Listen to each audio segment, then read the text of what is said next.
Hello everybody, welcome to another review. This time we are reviewing the musical Oliver. It won 6 Academy Awards. It's got Best Picture of the Year, Continuous Performances, Regular Prices.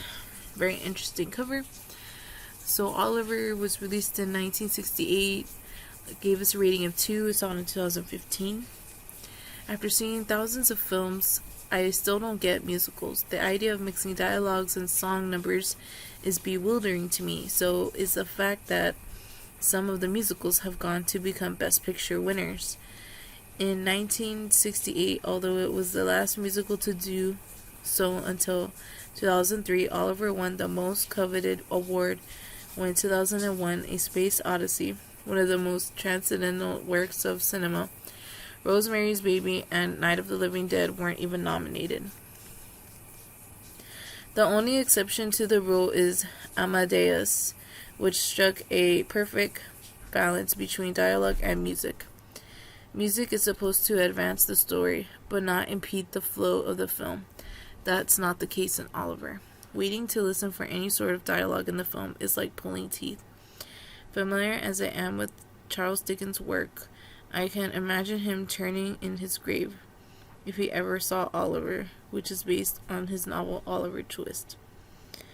His stories had always been about social injustices, and Oliver Twist was most specifically about abusive child labor practices during the Industrial Revolution. It worked because laws were eventually passed to regulate and eventually abolish them on a wide scale.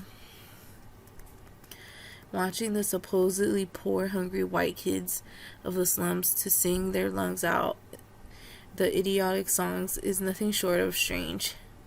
And how can they, especially Oliver, whose songs were dubbed by a 24-year-old female named Kathy Green, all be cute and pretty?